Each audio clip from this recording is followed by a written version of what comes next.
Le 10e point, c'est favoriser la participation des travailleurs à la direction de l'économie.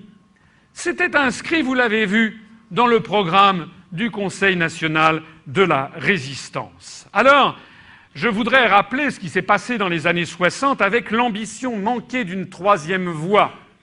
L'idée d'associer davantage le personnel à la direction et au bénéfice des entreprises avait été posée par le programme du CNR. Elle avait été reprise dans les années 60. Dès 1963-64, De Gaulle en parle à perfide dans le C'était De Gaulle.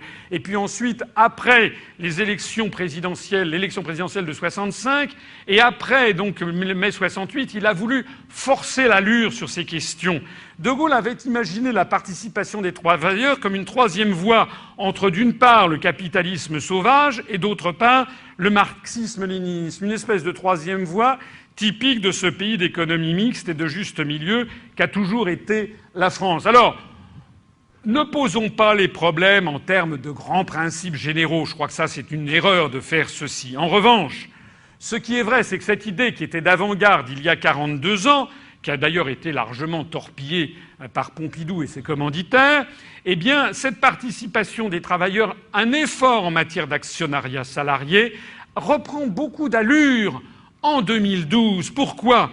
Parce que l'effondrement du camp socialiste en 91 et l'effondrement qui est en cours actuellement du camp ultracapitaliste et ultralibéral en 2011-2012, eh bien, marque l'échec historique de deux pôles de la pensée économique et sociale qui ont dominé les 150 dernières années. Et donc ce double bouleversement ne peut donner envie aux générations montantes que de trouver une sorte d'alliance non conflictuelle entre le capital et le travail. D'ailleurs, je vois que beaucoup de jeunes Français, et ça c'est une évolution qui est bonne, je crois, beaucoup de jeunes Français ne rechignent moins à se faire micro-entrepreneurs, primo-entrepreneurs et à créer leur propre entreprise. C'est pourquoi je pense que l'actionnariat salarié est une solution d'avenir.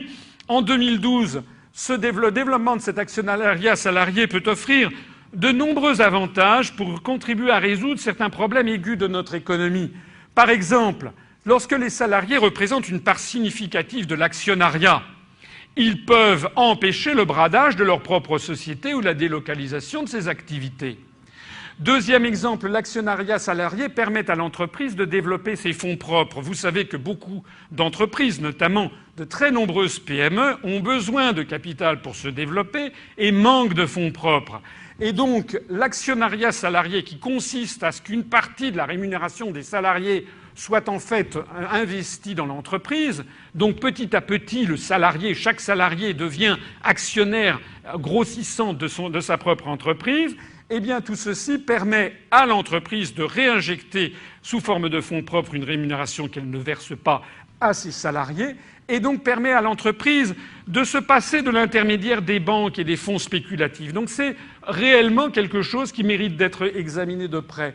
Par ailleurs, ça permet d'améliorer le partage de la valeur créée en faveur du personnel tout en stimulant sa créativité par une motivation accrue, surtout si la part de l'actionnariat salarié est importante dans le capital.